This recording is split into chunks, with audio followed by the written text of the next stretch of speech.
Hey guys, Tbull here.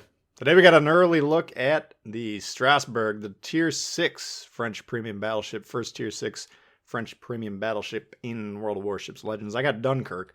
Now the unique perk on that, slot 2, allows you to switch the shells within a second, assuming you got a level 12.2 commander, and the barrels have to be fully reloaded. Okay, so very quick to change the shells over. I think that's one of the more valuable perks in the game. If you don't have that one, I'd probably at this point recommend Emily for these French battleships. At least, some, you can go either way. When I initially ground out the line, I went with JoJo, but now I'm kind of leaning towards the heal-centric builds for battleships. So take your pick there. Haven, capture the base mode. Now, how this works, if you're new to the channel, I typically play about 10 games, give or take, and then assuming I've comfortable with how the ship plays, know its strengths and limitations, then I'll go ahead and put together a video just kind of highlighting the play and giving you my thoughts. So that being the situation, the question is, how does it compare to Dunkirk, Tier 5 Premium French Battleship, and Jean Bart / Richelieu, the Tier 7s, the forward turret mounted, the turrets that are mounted on the front type of ships, okay? So as you can see there in the diagram, all the guns on the ship are in the front of the ship.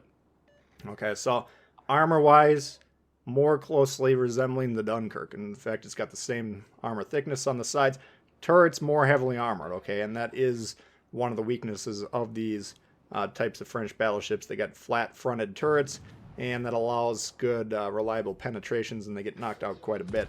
In fact, they even have a mod available on the French battleships. We're not running it in this build. I do have the aiming systems mod on there, but you can actually strengthen that. That's how big of a weakness it is if you so choose. Go ahead and slap the Fiji there a moment ago with a pretty decent opening salvo. And you can see here the gun's pretty accurate. Now, when we're getting kind of wonky dispersion, which does happen on occasion, usually the shells are traveling more horizontally, the dispersion spreading them out, from side to side rather than vertically like some guns will do. So that means, assuming you're figuring the depth of the shot out properly, you're still going to be pretty accurate. You just might be hitting different parts of the ship than you're initially planning on. Dallas and Aoba go ahead and ram each other out there. I don't know. That's not a good situation for them. We're going to try and capitalize on that. We got the fighter plane on this. Looking at the consumables, you can put on spotter plane. You can put on secondary battery mod or whatever that thing is. I would recommend the fighter plane. You get enough carriers starting at Tier 5 and the occasional Tier 7 carrier. They can be a problem, and we're going to actually see the carrier try and drop us at least for part of this game here. So by adding that fighter plane, we're just kind of adding more deterrence. And in terms of the AA rating, let's see what it's at here. 56. So that's kind of middle of the pack for battleships. Of course, you have something like the Americans, which are closer to 100 on the rating, and then you have the Japanese, which are more in like 30s, 40s typically. So, kind of middle of the pack, but not great. And the fighter plane will give you a little bit of room to wiggle there. So the AO was coming around here, broadside. And speaking of the consumables, we had the reload booster.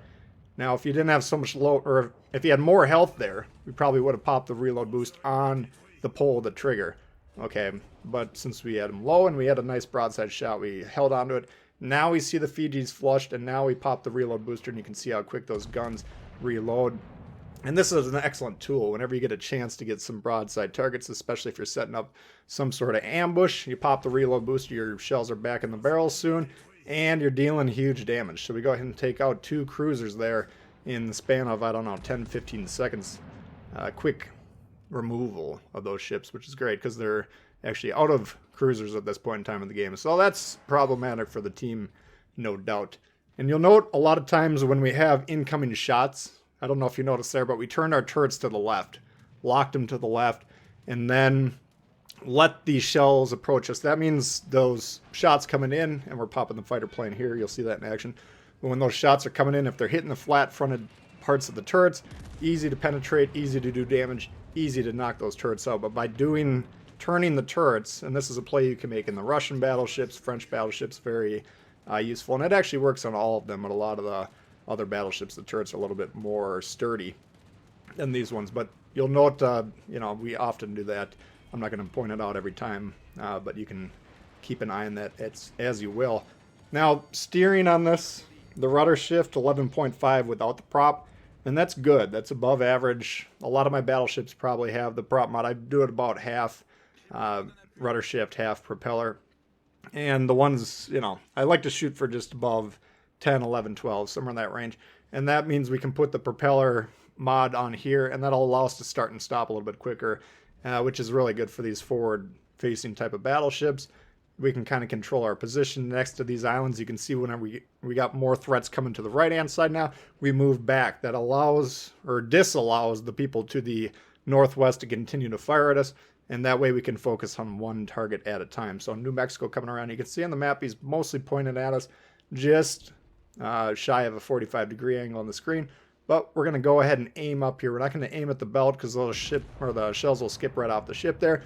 But aiming up, we're going to be hitting the top part of the ship and the superstructure. And nice, juicy shot there.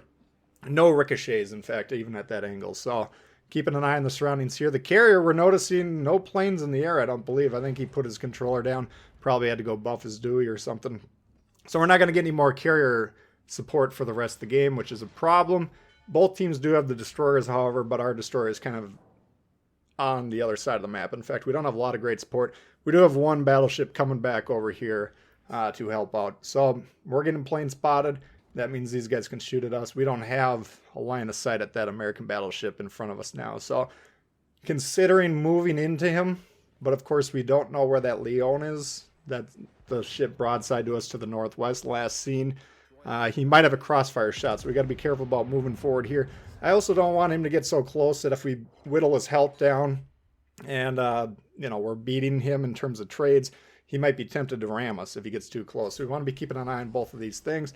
And, we're just going to try and whittle him down and take him off the board gradually here. So whenever these ships are angled towards us like this, we're going to be kind of aiming at the turrets, basically. Aiming up like that. If we hit the turret, great, we might knock it down.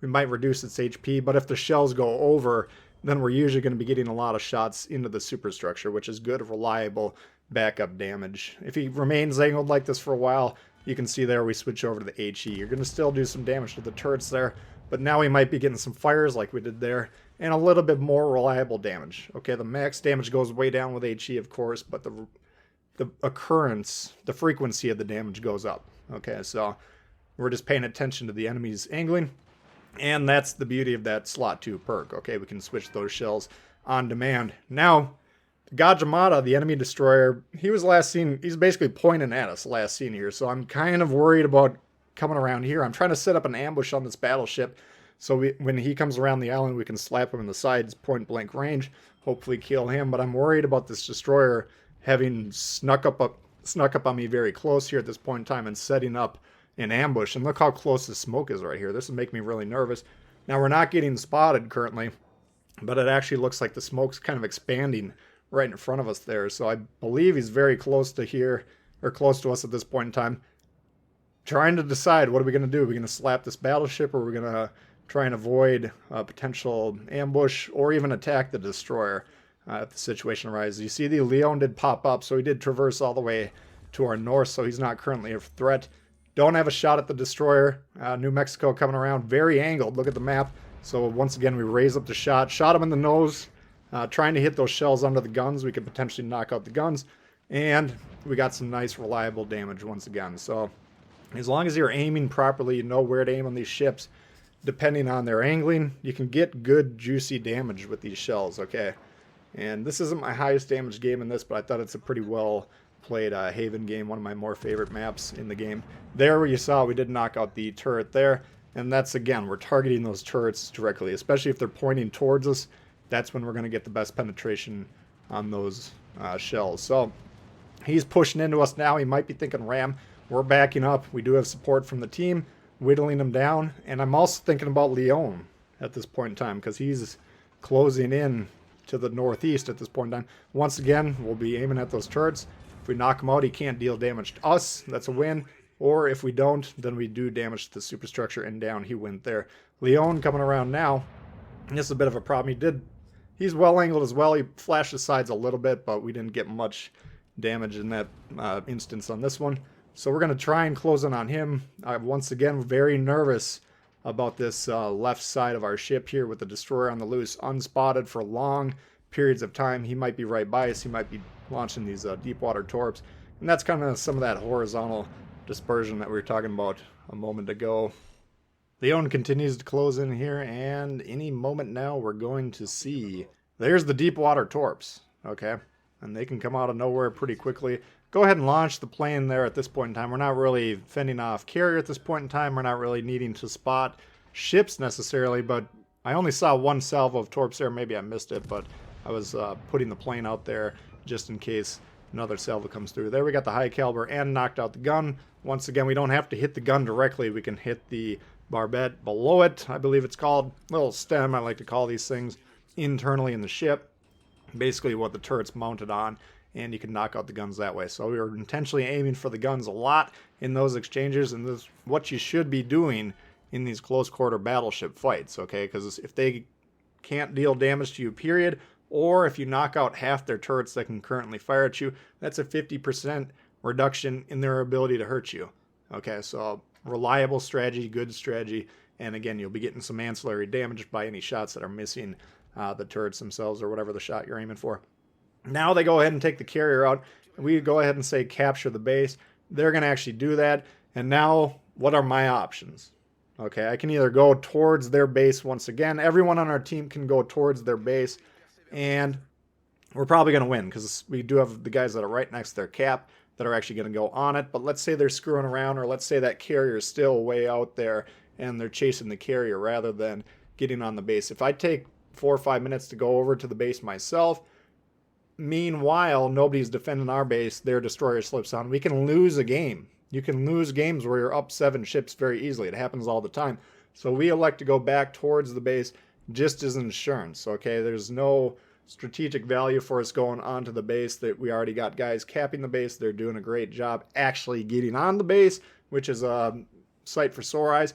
And so now we're just saying, okay, we're going to make sure that this destroyer can't really foul things up. Now, he has to physically be able to reset them, and due to the low range of the destroyer's guns, he couldn't get on our base and reset them. Okay, so not necessary in this case, but we also suspected this Gajimata was probably coming around the island just based on when we'd last been spotted.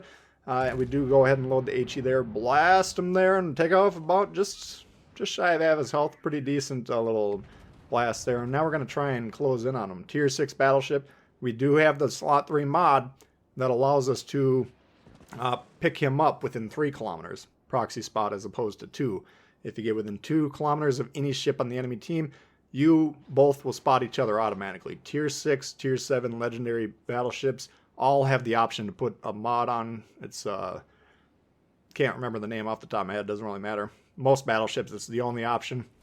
But if you got that on there, you can spot them in 3 kilometers. I thought I was going full speed here. We're only going 3/4, which is, of course, hampering the ability. But note the juke there. We were last seen kind of going to the left, turning a little bit to the left. As soon as he drops spot, we turn right back to the right, because most destroyer players, once they lose track, they're going to launch at your last known position. So that's a very intentional throw off of their ability to hit us. And these, if you're having trouble with destroyers as battleships, you got to be focusing on changing your direction, and especially when they lose track of you by going into a cloud or something like that, change your direction immediately, because anytime the enemy loses track of you, if you do the opposite of what you were just doing, now they don't know what you're doing. So that's a very good play there. Unfortunately, not unfortunately, good job for our team. They capture the base, but just as we close in on this guy to finish him off, they capture the base, so we didn't get the last kill. Anyway, that is a look at the Strasbourg for you guys. Hopefully you did enjoy it. If you did, please hit the thumbs up. New to the channel, consider subscribing. Lots of World of Warships coming all the time. Questions, comments, leave below. Love to hear from you, and we'll see y'all later. Peace.